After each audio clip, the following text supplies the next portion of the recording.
Gunshots. Believe it or not, inside this building would be twice as loud. One gunshot, because it's going to echo so hard in here. And on top of that, there's other things that you know. The smell of gunpowder. I love that smell. But anyway, you get the sound of the gun, the smell of the gun. You're going to feel a concussion. You're going to feel that force on you. Don't deny it. You think it is? Yeah, go. There it goes again. We heard the first shots around 9:40 a.m. I was sitting on the wall of the classroom, so in the hallway, and I could hear the shots getting closer and closer very quickly. I mean, there was only a few seconds between the first time we heard them and when we actually walked in. To me, it sounded like an axe being taken to a piece of wood. And our teacher, she opened the door, and she peered outside, and she immediately shut the door, and she said, "Call 911." And right then, he walked in just seconds after. There's absolutely no time to think or to duck or to take cover, and people just kind of fell to the floor. And he immediately walked in shooting, and he went to the other side of the classroom, and he started going down the rows. He went down each row very quickly, very purposefully. And I remember thinking, your turn is coming. You're going to get shot. I mean, I didn't realize there was an active shooter, but I knew something bad was happening. He came back to our classroom 3 times, and on the 3rd time, he killed himself in the front of the class. In between each time he was there, you could just hear people crying and coughing, and the cell phone started ringing. When he was in our class, I remember trying not to breathe very much, so he couldn't tell I was alive. Because as my stomach was hitting the chair, I was thinking, he can see me breathing, he can see me alive, and that was very scary. I'll never forget when the SWAT team first broke in at around 9:51. The officer in the front of the classroom said, "We have a lot of blacks in here." And at the time, I couldn't comprehend what he was talking about, but he meant triage codes. And I remember looking into the girl to my right and realizing, what black meant. He looked over me and he said, first he said yellow, and then he changed it immediately. He said red, and that's when I first started panicking. I still couldn't speak. I was shot 3 times, lying on my back, and I was thinking, what do you see? Like, what can you see on me that I can't, that you would change me from yellow to red? He killed 12 people in my classroom, including our teacher. That's Miss Christine Anderson, Virginia Tech. I've met her personally. I've had a drink with her, and the first thing she said, I go, if you could give advice to anyone, because she speaks nationwide, what would you say? She's like, fight. She's like, don't play dead. And the reason I say that is, I'm going to give a little background, because next we'll be going into the Virginia Tech shooting, is that shooter practiced. Did you guys know that? He used to go to a firing range, and the range master there thought he was psycho. Because you know what he was doing at the range? He got a hold of paper plates. He put the paper plates on the floor, on the ground. So he had multiple plates. He would take his handguns and practice shooting at the plates, so he wouldn't miss. And everyone's like, what's this guy doing? He's crazy. This is a stupid way to train. But he trained once a week. I know officers that don't train once a month. But he was training once a week with plates on the ground, making sure he didn't miss. Now they know why. He was training to shoot the people that were playing dead or hiding on the ground. He was training to do it that way. Yes, ma'am? So now that information is out there, do these, when you go to shoot guns and stuff, do they report stuff like that? Oh, yeah. Yeah, I mean, that's one of the big things they're doing now. Because it's one of the things, that's what we're trying to teach people. If you see something, say something. Before, that was just odd behavior. And it's like, okay, that's just odd. Now we know. That's really odd. That's unhealthy, unsafe behavior. So yeah, that is a great question. Thank you. So that's one of the things that we found out. Hide and hope. That's one thing she said. I don't want people to hide and hope. If you hide, it's okay, but we'd rather call it deny. Deny them access to the room. Because we want you to empower yourself. We don't want you to, we know you're going to be scared, but we want you to empower to do the best you can actively.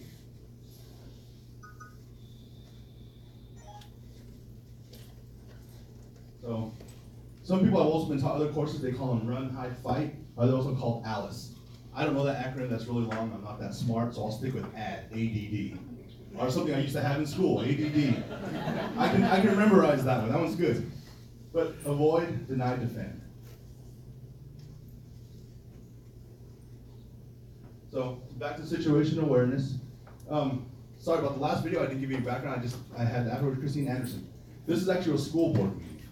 And a lady was fired, and her husband shows up. You're gonna see a lot going on, and this is what happens. You take notice, it's on the chart that you have there, and it's part of the plan we have, the workshop we're gonna have following this meeting, but this will be the first step in that whole process.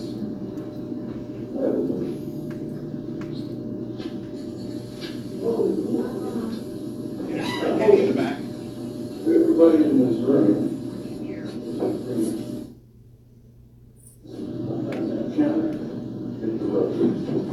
What do you know what that means? It means V for Vendetta, yeah. It's a movie. I like it. Oh, I remember that movie. You just pull a gun on a school board.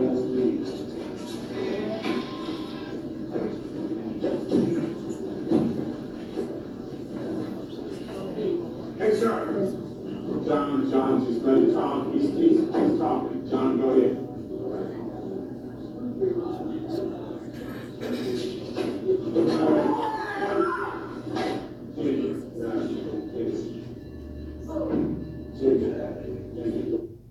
Crazy, huh? You have some people, no offense, if my mom was in there, if she took time to pick up her purse, get the hell out. I'll go to Marshall's and buy you a Dooney and Burke. That's what I'm saying. Sorry. But you know what I'm saying? If there's, get out. And in the long run, if I ever meet that lady, I'm buying her a drink. Because I know she's a fighter. I mean, in the midst of all that situation, she did what she can. She was trying to protect herself, the people around her. Situational awareness. Do you guys want to know how this ended up? Yes. It had a school board meeting. 2 SROs responded. They had a shootout with this guy. School resource officer. So, campus police. So, they had a shootout. He was shot and killed in the process. So, but again, situational awareness. I mean, shouldn't have happened. It's also one of the things where see something, say something. It can happen. Situations get volatile. Anyone here in HR? If you are, how many people report peculiar activity of their employees? No one does, but they need to. So it's on HR's shoulders.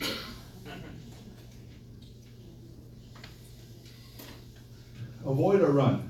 Leave ASAP, know your exits, call 911.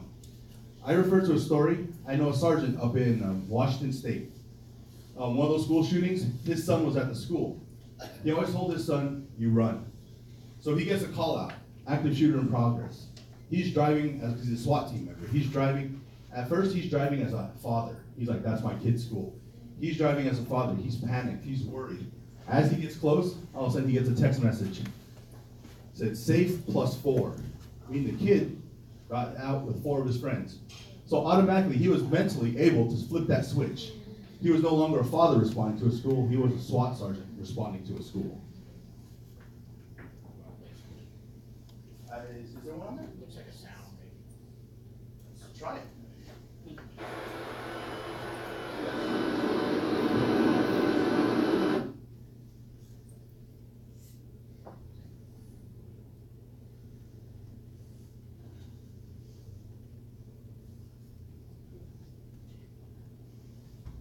I don't blame him. I can't run that fast, but again, I'd rather go into the fight.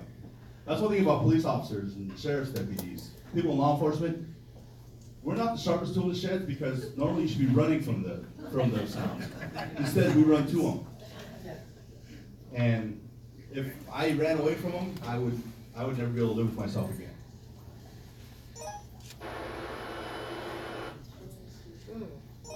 Okay, secondary exits. Do you guys see any secondary exits in this picture? Ladder, yeah. You see another one? Door. As messy as it seems, I'm glad you guys are looking. Now hopefully this is like a little quiz you guys can do when you go places now.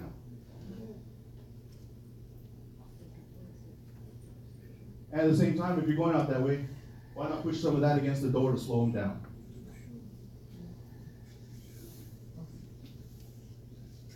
Deny. Lock door, lights out of sight. Reason we tell our schools when we practice lockdowns, lights go out, several reasons. One, hopefully it gives the impression that the building is not being occupied, empty. That no one's gonna go into that room, there's no one in that room. That's a possibility. Next one in is, I spent a lot of range time. Other officers in here, you guys wanna agree with me? But you see people night qualifications, they go down. Because it's night, you don't see very well. You got a little projectile you're trying to put at distance. So now you've just hopefully increased your odds that much more.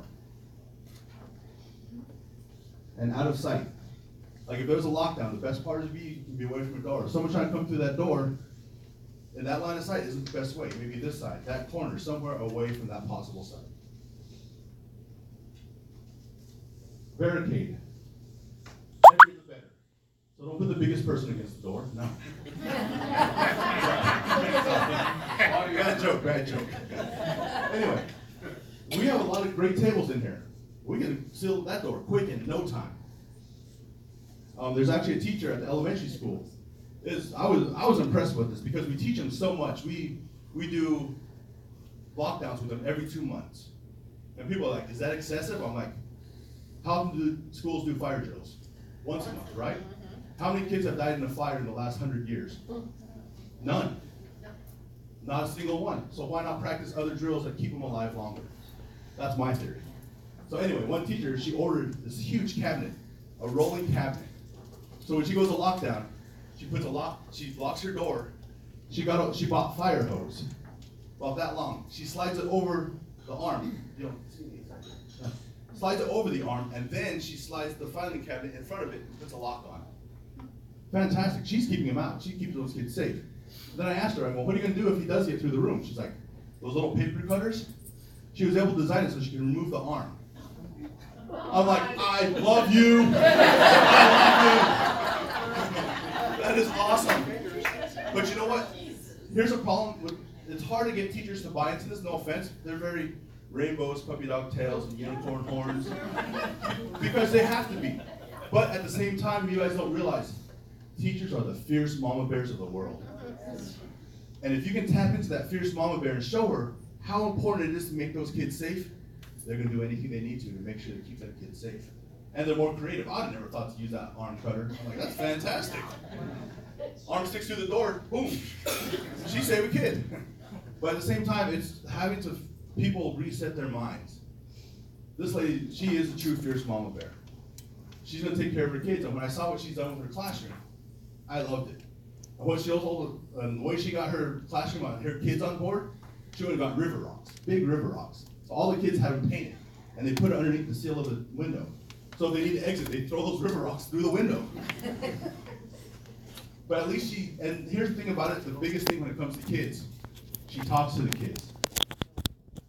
Kids are resilient people. Kids are brilliant. Kids want to learn. They're sponges. Ask them about it. How many people here have asked their kids about lockdown process?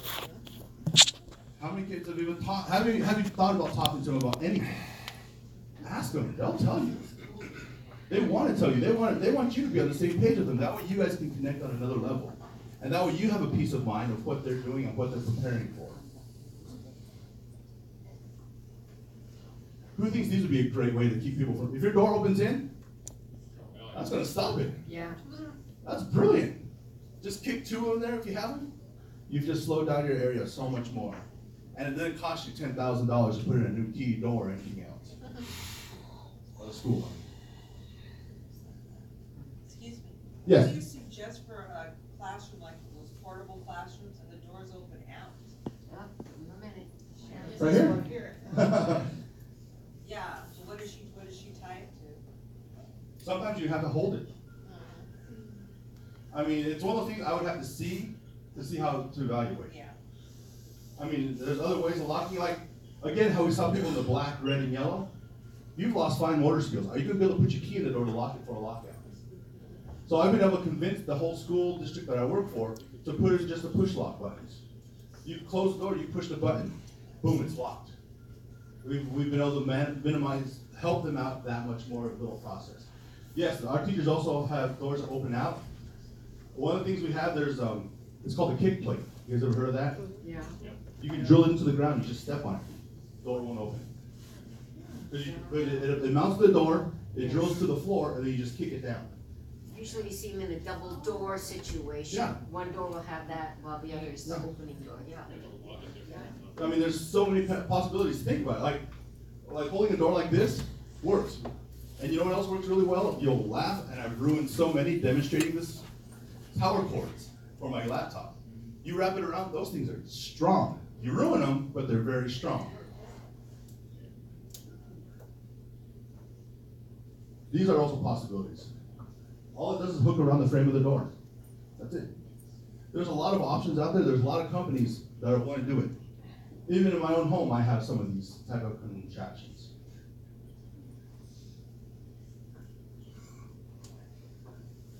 Deny. I mean, we're in a situation, but if it can, you deny them access to the room still. And people are like, would you recommend a course, self-defense? They're all great. I'm going to tell you, take them if you want to. But it's a perishable skill. If you don't practice your self-defense, if you don't practice how to remove a gun from someone, if you don't practice these things on a regular basis, you're not going to do it. That's where muscle memory comes in. So that's why I say mental preparation is better than overall physical. Because unless you're willing to go weekly, monthly, like my daughter, we practice once a week. Sorry, I'm so over with my child. We practice once a week where I make her physically fight me. Where she has the point where she can actually, if she can get away from me, I know she's fine. Because I'm pretty decent at fighting and everything else. So I train my daughter that way. But again, she has that muscle memory of what she needs to do to survive. And even then, I planted very weird seeds in her head. Like, go Mike Tyson on them if you have to, man. I'm glad some people got that joke. I didn't want to teach that. I mean, it bleeds a lot and it's easy appendage to remove. I like this guy. I'll buy those bottles. Watch this. A shooting going just on inside a store.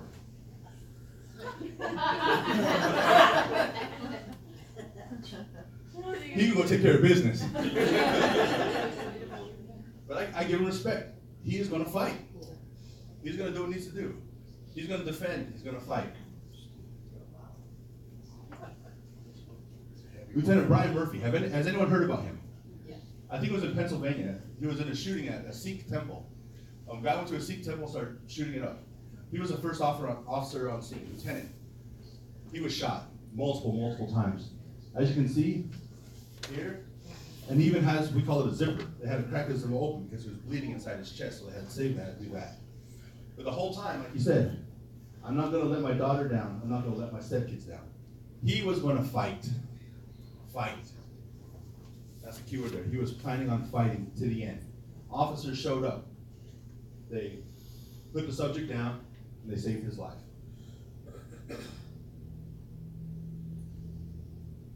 You'll see this a lot because I'm trying to jump into your heads. What you do matters.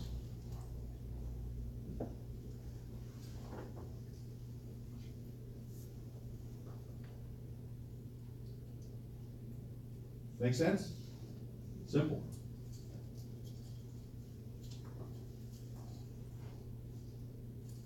Now, Virginia Tech.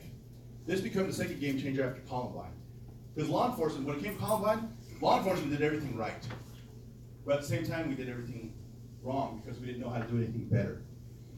When we first started law enforcement, when you had something like Columbine, you did what you called staging. I think that's other words. Like someone would be here, someone would be here, here, here. You surrounded a perimeter, and you waited for the really cool guys with the really cool helmets that look like the Ninja Turtles showing up, the SWAT team, the fancy pajama guys. So we waited for them. Columbine, they waited up to 20 minutes for that before the first team arrived. So there was like 35 before they even got in. And even then, by then, that's a long period of time. So it was almost 47 to 58 minutes before the first medical person got inside. So that became a game changer of why we do active shooter. So that's why we go in now. I'm trained to go into any building I want solo. And after learning how to do that, I'd rather do that than some of the officers I work with, because I love them, but I'd rather go in by myself. Virginia Tech became a second game changer because he took all of the other shootings and he saw the faults and he increased upon it. He made it so much more basically deadly. And you guys heard what Christina Anderson did, right? She tried to hide from the situation. Or play dead. Norris Hall. Beautiful building. Anyone been to Virginia Tech? Oh, that campus is beautiful. It's one of those old school majestic campuses. Beautiful. This is what he did here. The biggest thing he did here is he changed the door. Did anyone know that? Yeah. The doors were changed, so he wanted to increase his time. So like the 3-minute response time, now he just extended his 3 minutes that much more. But before that morning, did you guys know he killed 2 other students on campus? Yeah, so now all the law enforcement was on the other end of campus investigating a homicide. So when he did that on purpose because he saw how much more time he could do. Put them over there, chain the doors. 2nd floor.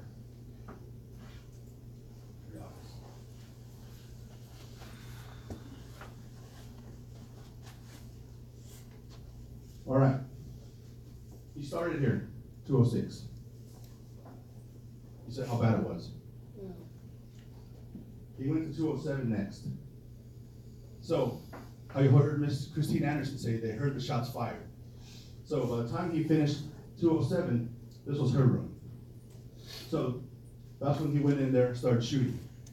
The first time he went in and shoot, people realized he walked from, I wish my legs were working, from here all the way across the room, and then he came out to his shooting still. By that time, that gave other people opportunity in the hallway. They no longer were in the denial. They were denial phase. They were deliberation. Everyone lived in that room. And you want to know why? They figured out a way to do it. What 2 students did, the door opened inward. So those 2 students laid on the floor, put their feet against the door, because they knew when he got to the door, he was going to shoot through the door. So if he's shooting through the door, was he hitting anything? No. All the kids came to this side of the room, the other 2 were there. And they put their feet against the door, he could not get in. If they cannot get in, they will move on because time for them is of essence. They need that time, they need to be able to kill. So he went on.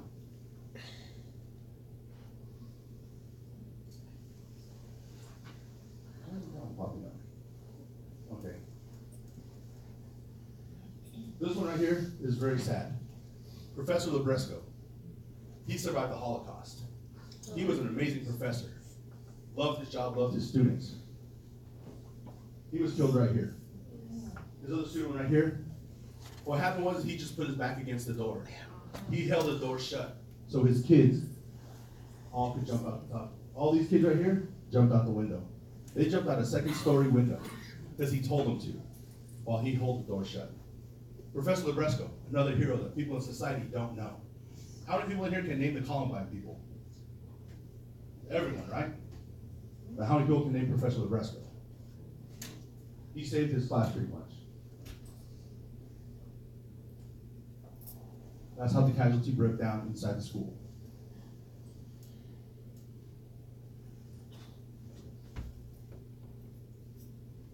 So in Christine Anderson's classroom, every single person was shot.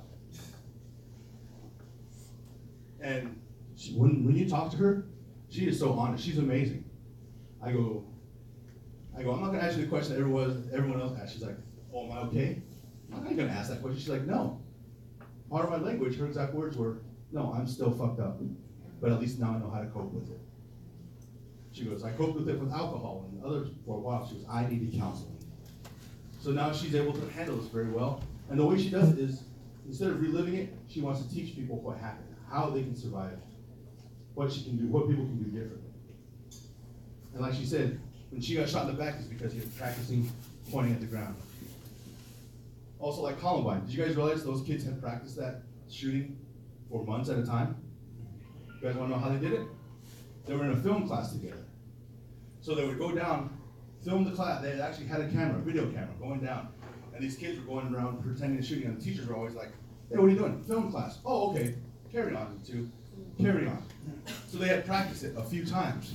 So when it actually happened, people were like, are they filming again? So that's also what changed some of the perspective of people. They practice. These guys do this, they practice. Okay, now when police arrive, follow commands, show your palms, do not move. You're getting officers that are coming in, they're not gonna be like, hey, are you okay? No, they're gonna be yelling and screaming. They're going to do a job. Their first job. So follow commands. They might run right by you because when we teach it, you're going to the threat. We're going to the threat. If we hear live threat, that's what we teach our guys to. So if we see people on the ground, no offense, we're not stopping because we know there's still killing going on. Our first duty is to stop the killing. I mean, they don't tell you this now, but everyone needs to know we're going to stop the threat first. That's the first priority for officers. Then it's stop the dying and then evacuate the injured. We will come back to you. We see what's going on. We're trying to process everything. But initially, we need to stop the threat. We need to stop the killing that's happening.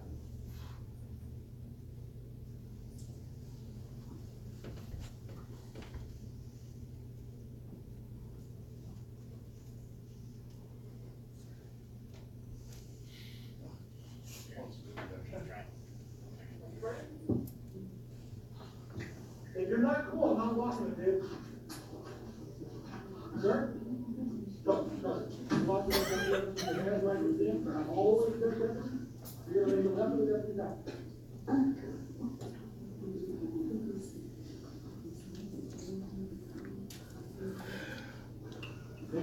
Thank you. I relax. I relax.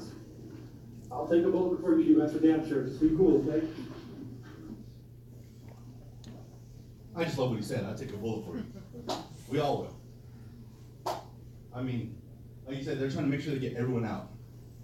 Another thing is in this age of technology, he's being filmed.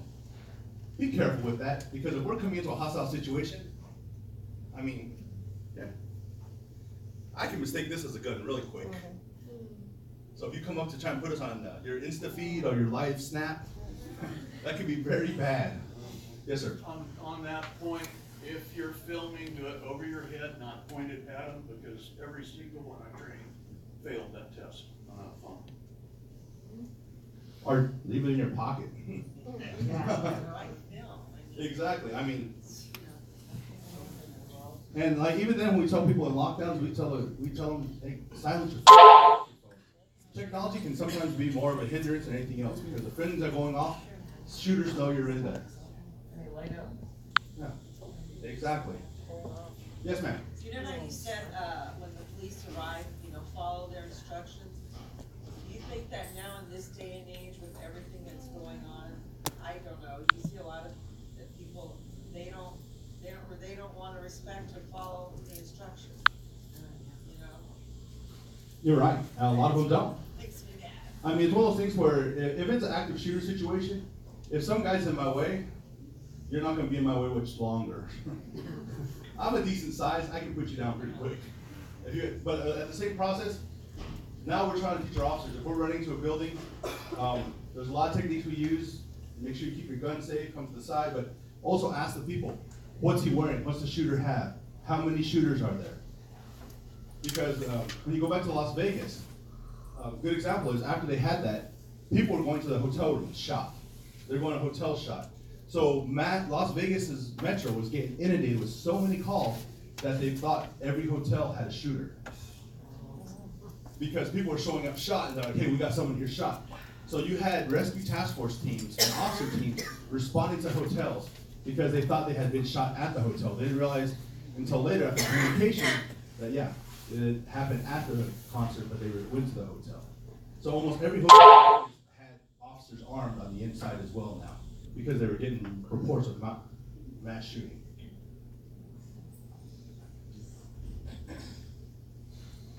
Training, EMS, the tactical's gonna be delayed. I love firemen. I mean, they look sexy in their uniforms, they have their cool trucks, they have calendars. I love firemen, man. Those guys are cool. They get to work out and play PlayStation on duty. That's awesome. Yes, they do. I work with firemen. Trust me, I've seen it. plays PlayStation. But he gets to work out on duty. But they're not going in there because, and they don't have bulletproof vests. They have a delay time. Until we can tell them, hey, it's safe to come in, there's a delay for them to come in. So when we get in there, we're going to try and tactical treat you as well. Help other people. Seek additional training. When we say help other people, you go to Las Vegas. Again, you had a lot of military, fire, police. That saved so many more people. People were just helping. You had people just ripping off sleeves, shirts, plugging holes, stopping wounds. That's why the number stopped. Was it 56? Yeah. That's why so many more people lived, because you had people that were trained. How many people have heard of this Stop the Bleed campaign? Oh, this is beautiful. You guys all need to. You guys realize in Santa Clara and also some schools around, you guys can become your own instructors. I saw this Optimist, I saw what you guys are doing. This is fantastic. I'm gonna give the governor an idea. I want her to send 3 people to become trained in Stop the Bleed. That way you can come back and this will be your next training. So now that you know how to avoid, deny, defend, now let's learn how to save more lives. Let's learn how to stop the wounds. Let's learn how to do anything else we can to help the people in those situations. So there's classes available. There's a class going on right now. Is there I didn't know that. Which hospital is close to here? They have a great Stop the Bleed class. I looked it up last night in my room. It's free. This is a nationwide effort. They have train the trainers. So you can become a trainer. You can, again, sorry, my child. She's a 13-year-old that knows how to do Stop the Bleed. Inside her backpack, she has 2 tourniquets. One's for her, one's for the person that she may need to help. I mean, inside my schools that I teach, they have tourniquets, but they're too big for kids. So you know what we use instead of tourniquets? Those rubber bands that they use to get your blood. No, not blood pressure, just when they take blood. That's what they use. Those are tourniquets. You put them on kids, boom, kids are taken care of. So each classroom has enough tourniquets for every kid. That's what I've had implemented into the schools.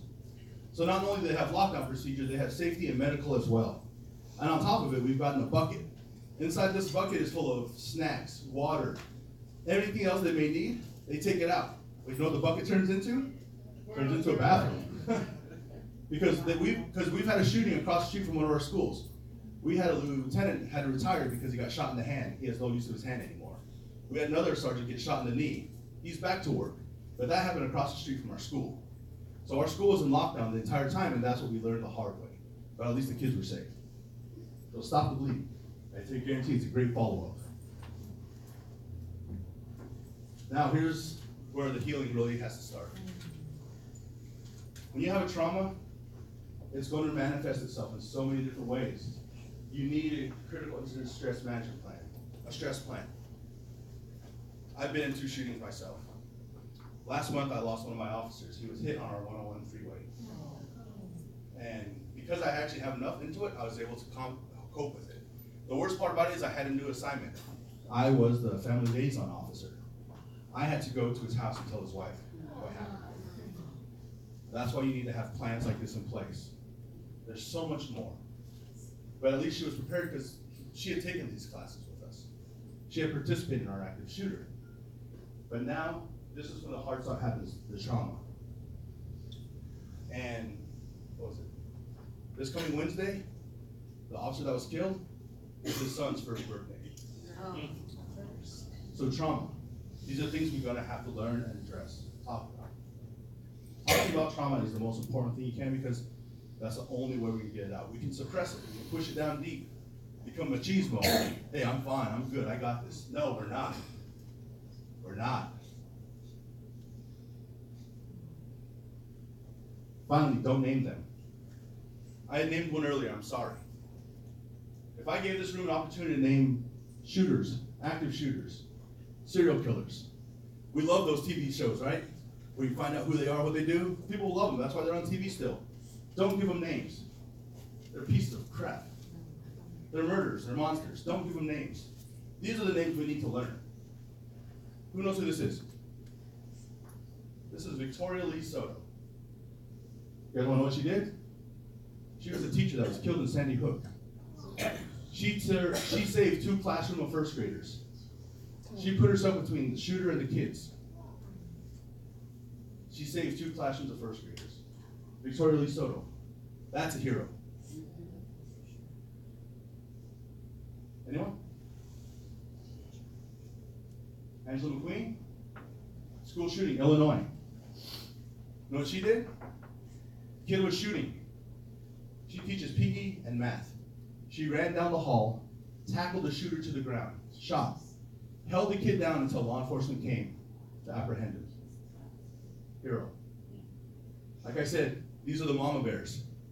These are the ones we teach the best possible can because they're going to keep our kids. Our kids, everyone says our kids are our future. No, our kids are going to take our places. That's why we got to keep them alive. They're going to take what we do and make it better. Angela McQueen. These are two names we need to learn. These are names we should study as society.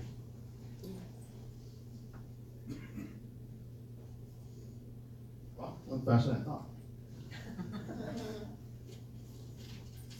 So these are some of the things we went through. Active shooter events, disaster response. So like I said, it's questions that we need to ask ourselves. And I know I probably take things to an extreme, but that's just who I am. And that's just why, I have a 13-year-old that she's probably more well-trained than most of the officers I know. But I want her to be that way. I want her to be successful. To the point that, I read a little bit. She has a backpack very similar to this. Inside her backpack is lined with Kevlar. Yeah, my daughter has a Kevlar lined backpack. It's one of my old ballistic vests. It's a little bit heavy, but you know what? I have her trained, so if she needs to run, her back is now covered. She puts it over her back, she can run. If she needs to go in the opposite direction, now she still has her vitals covered. She is protected. Inside her backpack, wrong pocket. She's got these tourniquets. Another tourniquet called a rat T. She has one of these. Smaller because she's smaller, so she can use as well. The reason I haven't trained her like this as well is because if we're together, at least we know we have the same equipment. Actually, I guess it was the right pocket. I love beer koozies because you know what you can do with beer koozies? You can put equipment inside of it. Simple first aid kit. What's in here is this chest seal and some combat gauze. Just shove it inside the hole. My daughter knows how to do that as well. This is, you guys ever heard of a SWAT tee? It's like a big rubber band. It's an additional tourniquet. You wrap it around, tie it in. If you need it, you can cut it. You can make multiple tourniquets out of it. Finger splints.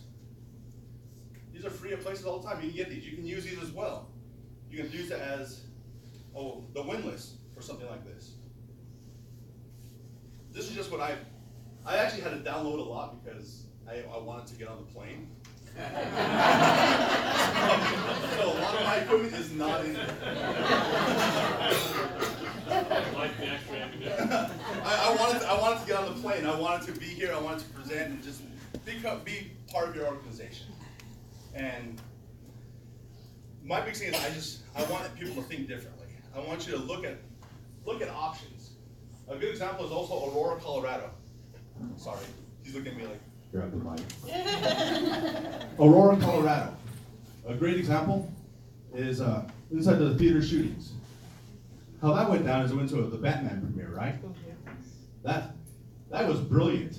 Because while the shooting was going off, he came into the theater, he started doing this, and everyone in the theater was like, this is the best Batman ever. Wait, he's dead. This is the worst Batman ever. This isn't good. One what saved all the people in the other theaters? Two teachers. Two teachers in the neighboring theater heard the shots. And automatically, because they had been to active shooter training, they had been to active shooter schools, they were like, those are gunshots. Let's get out. As they ran out of the theater, they're like, this theater is still full of people. That multiplex, what was it, like 20 theaters inside that place?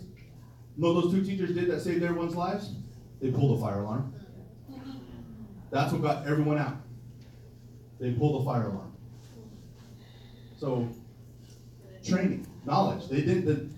They didn't deny it. They were just like, oh, what, denial, deliberation? They're like, that's gunshots, let's get out. Wait, hey, let's save people. Pull the fire alarm. I mean, there's a lot of stories about just heroic things of people just having a knowledge of what's out there. Questions, please. Yes, sir. Borderline. Lessons learned from the borderline incident. Borderline. Yeah. I'm reading that, I haven't gone through that entire after shooting report yet. But what do you know about it? Not enough. And so, that one, honestly, I haven't studied enough. I don't know enough about that one yet, I apologize. That one's pretty close to all of us here. Yeah. I realized that last night when I was here, I'm like, oh, I should have done more research for you guys. But I apologize, I can't give you a whole lot of that. Okay, thank you. So recommend kids have like pepper spray, something like that? Can't have those in school. There's some schools who they're trying to offer hockey pucks to throw it at the suspects and run away. Yeah, if you can throw it at them, you're still too close to them. Yeah. Same with pepper spray, you're right on. Hey, if they throw the phone, that'd be great. It's not But they're not throwing $1,000 expo, whatever it's called. Yes, sir. After Columbine, the tactics changed. Instead of waiting for SWAT to show up, am I right that the new procedure is immediate entry? Yes. Okay, now, fast forward to parks. Here we have the responder, affected the school also, sat outside. And I don't think we've heard the end of that one. You won't. That's him. Yes. That's not the training. That's him. And you have the football. Yeah.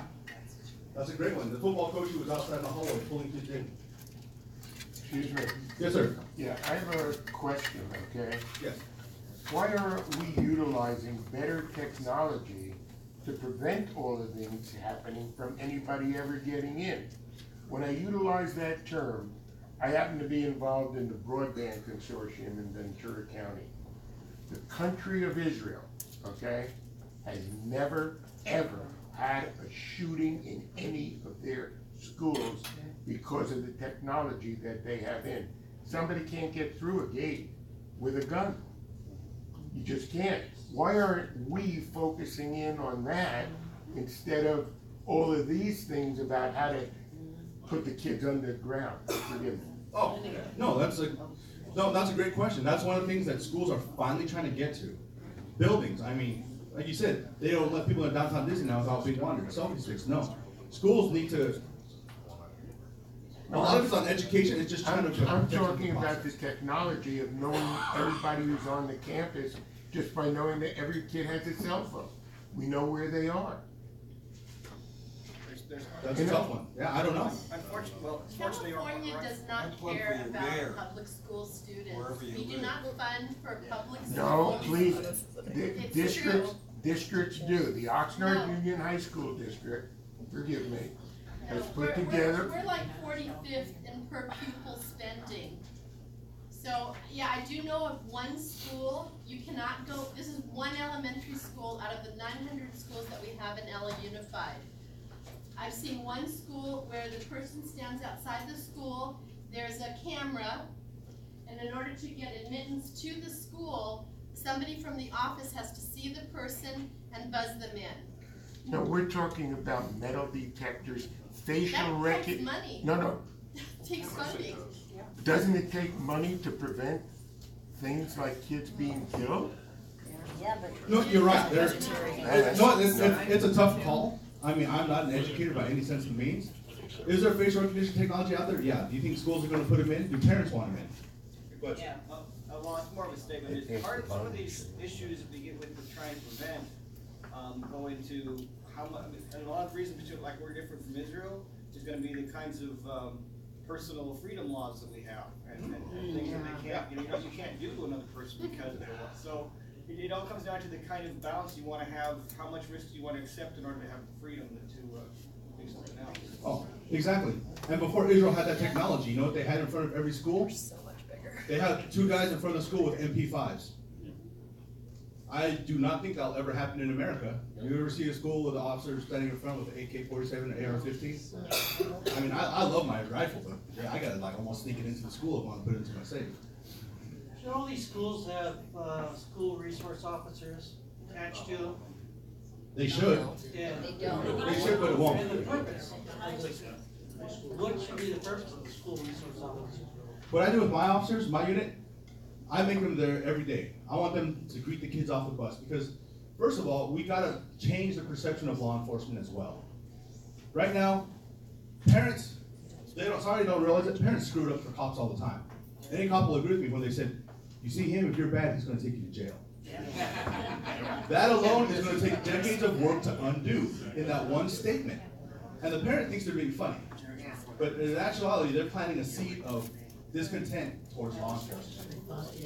So, yeah. So what I do with my guys is I make them train the teachers. They have their PDs, their professional developments. I make them at least every other month, at least take 5 to 10 minutes to do something about training with the teachers. I have my officers go into each classroom to evaluate and talk to the teachers about what they think would be the best way to lock down, best way to escape, possibilities.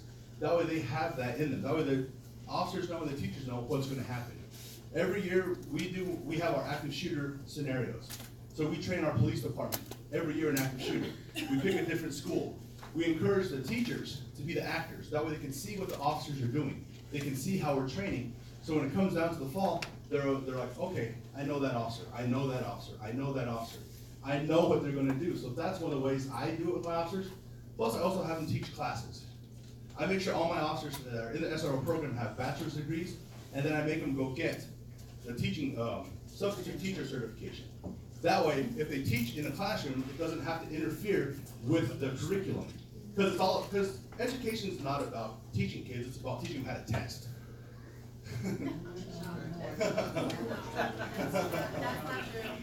I was just trying to make a bad joke. I apologize. I apologize. I know my wife, she tests for teaching all the time, but that's great. I mean, but the thing was, that's what my officers do. They're in the classroom. They teach us, not only that, before the school year even starts, we try and do whatever we can to make sure they have questions, or we can run through scenarios with them. Yes, ma'am. Well, in this valley here, I know, for the William S. Hart School District, and I believe for Sylvan Elementary School District, what the training we really enforce is earthquake preparedness. We do a whole morning thing where we do a scenario, like if there was to be an earthquake, you know, what you do, and each teacher has this job and this job.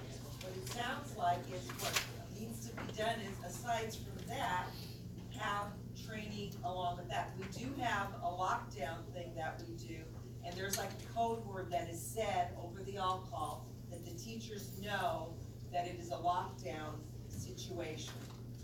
You know, but what I'm saying is it sounds like after your presentation is schools need to have that same kind of preparedness that they do for a fire drill or an earthquake. They need to have the same kind of program, which is sad to say in our society. They really do. I'm just saying out here we don't. Oh. That's what I'm saying. They don't here, they do. It's hard to get. I stepped on a lot of toes and made a lot of people, and I made sure this is gonna happen. Yeah. So this is what my teachers train, and that's why it started with just inviting them to our active shooter. That way they can see in the schools what we're doing, how we're doing it. And they were surprised. They were like, wow, I didn't realize it. At the same time, that way they know what a gunshot sounds like inside the building. Because we're using blank rounds. I mean, sounds just as loud. They know what a shotgun sounds like. AR-15 sounds like inside the classroom. Glock 40 caliber. They know what these sound like inside the school now. So it's a distinct sound. And now we also know that when you shoot them inside the building, it sets off the fire alarm. So we had to turn off their training, but we learned things like that as well. So yeah, I mean, training is hard to get, and I really feel bad for teachers in society now, because they have so much. Now they got to worry about this. They got to worry about fires. They got to worry about the political structure, and they still got to teach the classroom. And on top of it, now they're being told they have to start talking about morals and ethics because no one else is talking to the kids about it. So yeah, they're in a tough situation. Well, the other thing too is, I'll be honest with you, parents our district changed down here. We used to have like an open campus, so now gradually all the schools now have put fencing around the schools. A lot of parents would get upset when they'd have to come in and pick up their students and have to present ID. Well, what do you mean I can't take? And we find that out, and that's another thing, is we have to change our way of thinking, and we have to do that. Awesome, isn't it? Yeah. I love having changed my thought. Like if someone proves me wrong, fantastic. I love being proven wrong because that means I have to adjust, learn, and adapt to what's going on.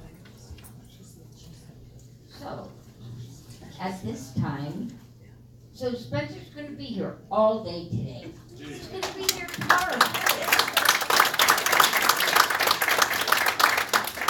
We really do appreciate you coming all the way from Arizona to speak to us. This has been fantastic for us.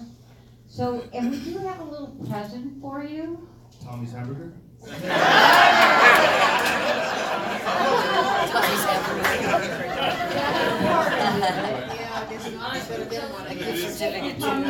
On the way out of town to the airport. We also do have a gift. And so I'm gonna send it to you because I know you have to carry on. But Red Hot Foods from Santa Paula has donated a beautiful hot sauce collection for him. And so we will be sending it to you because we know you can't carry it on. Thank you. All right? So at this time, you have a few minutes before lunch. Like I said, everybody has to have a name tag and a ticket to get lunch. And